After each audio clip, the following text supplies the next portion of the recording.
It's 9:17 p.m. You're standing in the kitchen, replaying something you said at dinner. It wasn't dramatic. Just a joke. People laughed. The night moved on. But now your mind won't. You hear yourself again. The tone. The timing. The way you leaned in a little too far. And a quiet thought starts to grow, maybe that was too much. Why does something small feel oversized afterward? Why does your personality sometimes feel like it needs editing? What you may be experiencing is self-suppression, the habit of toning yourself down before anyone else asks you to. In this video, we're going to gently look at why that pattern shows up, why it can feel so automatic, and one small way to move through it without turning yourself into someone quieter than you really are. Self-suppression is when you shrink parts of yourself, your opinions, your excitement, your reactions, because you're trying to stay acceptable.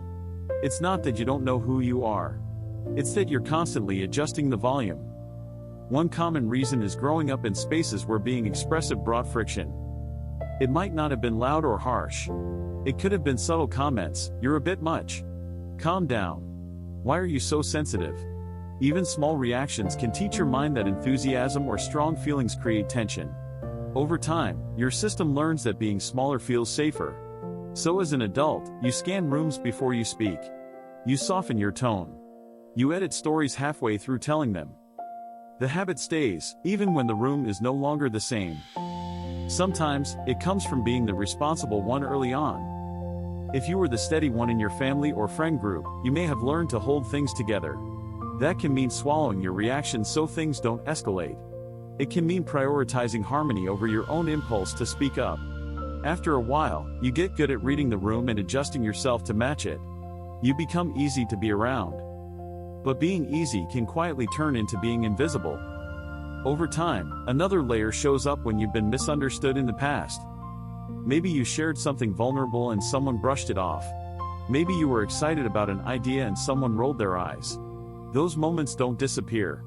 Your mind stores them as small warnings. So later, when you feel big emotions or strong opinions rising, a quiet signal flashes: careful. Don't overdo it. Don't overwhelm people. So you laugh softer. You shorten your stories. You say, "It's not a big deal," even when it kind of is. It can also grow out of comparison. When you scroll through other people's lives, polished, curated, confident, it can start to feel like everyone else has figured out the perfect level of expression. Not too loud. Not too quiet. Just right. And because you only see the outside, your inside feels exaggerated. You compare your full range of feeling to someone else's highlight reel. So your natural reactions begin to feel excessive. It's a quiet shift. You start measuring yourself before you even finish a sentence. Imagine it's a weekday afternoon. You're in a small meeting at work, maybe 6 people around a table. You have an idea. It's thoughtful. It's relevant. You even wrote a few notes in the margin of your notebook. You open your mouth slightly, then pause. Someone else jumps in. The conversation moves. Later, you replay it on your commute home. You tell yourself you were just being polite. But underneath that, there's a familiar ache. A sense that you stepped back again.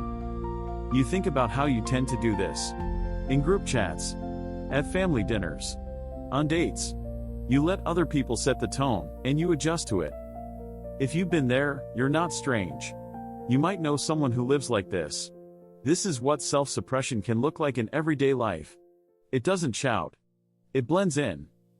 And the tricky part is that from the outside, it often looks like maturity. Like calm. Like being agreeable. But inside, it can feel like holding your breath. There's something important here. Toning yourself down often isn't about insecurity. It's about safety. Your mind may believe that strong emotion risks rejection. That excitement risks embarrassment. That clear boundaries risk conflict. So it lowers the volume preemptively. It tries to protect you by keeping you manageable. The problem is, when you consistently shrink your reactions, you slowly lose touch with them. You start asking, "Was that too much?" instead of "Was that honest?" The question shifts from truth to acceptability. And over time, that can create a quiet distance between who you are and how you show up. One small shift can begin with noticing the exact moment you start to tone yourself down. Not later, when you're replaying it. Right there. Mid-sentence. Mid-laugh. Mid-opinion. You might feel it in your body first. a tightening in your chest, a slight hesitation, a mental edit forming before the words are finished. Instead of immediately shrinking, try pausing internally for 1 second and asking, am I about to soften this because it's unkind? Or because I'm afraid of being seen? That distinction matters. Sometimes softening is thoughtful. Sometimes it's self-erasing. When you catch it in real time, you don't have to suddenly speak louder or take up dramatic space. You can simply let the sentence finish the way you first intended. Just once. As an experiment. This works because it rebuilds trust between you and your own voice. It shows your mind that expression doesn't automatically lead to rejection. That you can survive being a little more visible. It won't feel natural right away. You may still walk away and wonder how it landed. That's okay. The goal isn't to become the loudest person in the room. It's to feel aligned with yourself. Another gentle practice is to notice where you feel most like yourself without editing. Maybe it's with one friend who lets you ramble. Maybe it's when you're alone in the car, singing too loudly. Maybe it's in a hobby where you lose track of how you look. Pay attention to those spaces. They show you that your full expression isn't inherently too much. It's just context sensitive. When you see that, the story shifts slightly. It becomes less about your personality being oversized, and more about certain environments being tight. And there's something else that often goes unspoken. People who worry about being too much are usually deeply aware of others. You notice shifts in tone. You read micro-expressions. You sense when someone pulls back. That awareness is not a flaw. It just becomes heavy when it's always pointed inward. You don't have to erase that sensitivity. You can slowly redirect some of it outward in a different way, by asking whether the space you're in allows for range.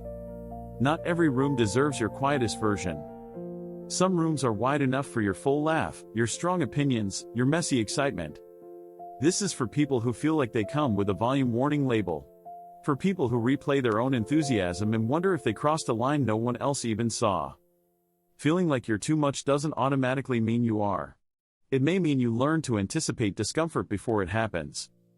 And anticipation can be unlearned, slowly, in small moments of honesty. You don't have to become bigger overnight. You don't have to perform boldness. You can start by letting one unedited sentence exist. By noticing one laugh you don't cut short.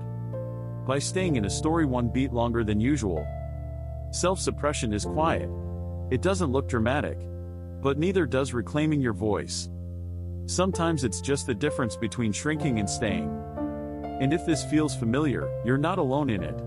There are many people who look steady on the outside while constantly adjusting their own volume. You're allowed to take up the space that already fits you.